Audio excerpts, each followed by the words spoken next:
ان مجالس میں بھی آپ بہت شوق ذوق کے ساتھ توجہ کے ساتھ بیٹھیں،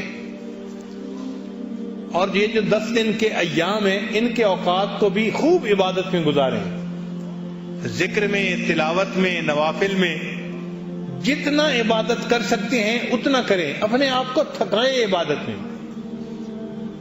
ہم نے چونکہ اس دفعہ یہ فیصلہ کیا کہ جو لوگ پہلی مرتبہ آئے ہیں ان کو مسجد میں ہم سنت اعتکاف بیٹھنے میں ترجیح دیں گے، تو جو پرانے بہت سارے ساتھی تھے وہ تو نفلی اعتکاف میں باہر، اور نئے ساتھی مسجد کے اندر۔ اب نئے ساتھیوں کو ماحول کا اندازہ نہیں ہوتا، باتیں کرنے کی عادت ہوتی ہے تو وہ مسجد میں بھی آ کے بھی اسی طرح باتیں کرتے رہتے ہیں۔ تو بھائی یہ بات ذہن میں رکھیں کہ مسجد کے اندر عام حالات میں بھی دنیا کی باتیں کرنا مکروہ ہے، عام حالات میں، پھر رمضان کا مہینہ اور پھر آخری عشرہ اور پھر اعتکاف کی حالت، اس میں اگر ہم دنیا کی باتیں کریں گے تو پھر سوچو اللہ کو یہ کتنا ناپسندیدہ بات ہوگی۔ اس لیے جو نئے لوگ آئے ہیں وہ یہاں پر ذکر اذکار میں اپنا وقت گزاریں، نہ کوئی پالیٹکس پہ بات کریں، نہ کوئی بزنس کی باتیں کریں، کوئی بات ہی نہ کریں آپس میں، بس اللہ سے باتیں کریں، اللہ کو یاد کریں، کلمہ پڑھیں، سبحان اللہ، الحمدللہ کا ذکر کریں، استغفار کا ذکر کریں۔ ایک دوسرے سے بات کرنا اس کو جرم سمجھیں۔ میں پھر گزارش کر رہا ہوں کہ ایک دوسرے سے بات کرنا اس کو جرم سمجھیں۔ بہت کوئی مجبوری ہو تو آہستہ آواز کے ساتھ بات کر لیں، چونکہ عادت ہی نہ بنی ہوتی۔ ذرا کھانے کا وقت ہوا، افطاری کا، بس ایک دوسرے کے ساتھ باتیں شروع ہو گئی، اور اتنی طبیعت پہ کوفت ہوتی ہے اس وقت کہ مسجد میں بیٹھے ہوئے پھر دنیا کی باتیں کر رہے ہوتے ہیں۔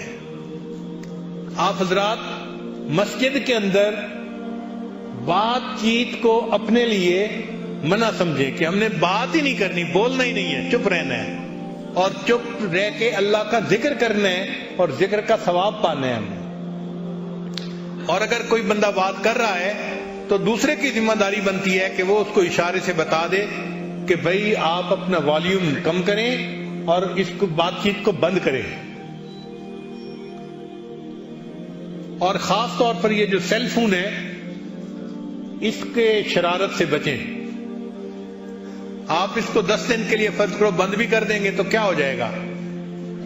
سیل فون کے بند ہونے سے قیامت نہیں آتی ہے، پکی بات ہے۔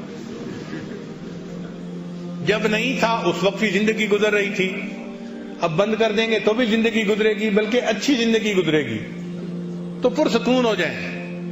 بعض لوگ کہیں گے ہم جی بیوی بچوں سے دور ہیں، ہمیں رابطہ رکھنا ہے، تو بھائی ٹائم متعین کر لیں اور ان کو کہیں کہ این اس وقت میں آپ کو کال کر لیں یا آپ ان کو کال کر لیں۔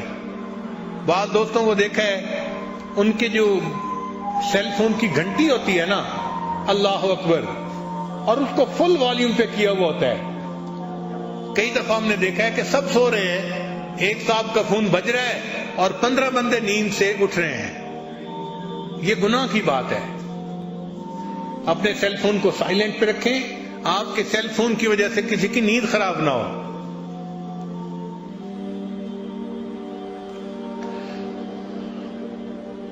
اور اس کا استعمال جتنا آپ کم کر سکتے ہیں اتنا کم کریں۔ سیل فونز کو ڈسکنیکٹ کر لیں اور اپنے دل کو اللہ سے کنیکٹ کر لیں۔ سمجھے نا؟ سیل فون کو ڈسکنیکٹ کر لیں اور اپنے دل کو اللہ سے کنیکٹ کر لیں اور اللہ سے کریں باتیں، اللہ سے مناجاتیں کریں۔ یہ اللہ سے مانگنے کا وقت ہے۔ اور چھوٹی چھوٹی بات پر یہ جو حال ہے نا، اس سے باہر نہ نکلیں۔ سنت اعتکاف والے بغیر کسی وجہ کے اس دروازے سے باہر قدم رکھ دیں گے تو ان کا اعتکاف ختم ہو جائے گا۔ بلا وجہ مسجد سے باہر نہیں نکل سکتے۔ اگر آپ کو اعتکاف کے مسائل کا نہیں پتا تو مجمع میں بہت سارے علماء موجود ہیں، آپ ان سے مسائل سیکھیں کہ جی مجھے یہ وقت کیسے گزارنا ہے اور کس ضرورت کی وجہ سے میں باہر نکل سکتا ہوں اور کس کی وجہ سے نہیں نکل سکتا۔ ان مسائل کو سیکھیں گے، ثواب ملے گا۔ حدیث مبارکہ میں ہے علم کا ایک باب سیکھنے پر 1000 رکعت نفل پڑھنے سے زیادہ کا ثواب ملتا ہے. تو مسائل کو سیکھنا ہماری ذمہ داری ہے.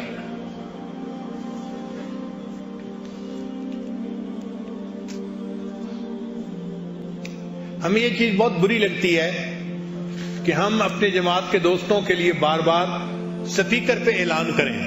کیوں اعلان کرنے کی ضرورت پیش آ رہی ہے؟ عادت نہیں ہے ہماری. الحمدللہ ہمارے یہاں بڑے بڑے بھی اجتماع ہوتے ہیں, ہزاروں لوگ بھی ہوتے ہیں. ہم نے اپنے اجتماعات میں کبھی اعلان نہیں کیا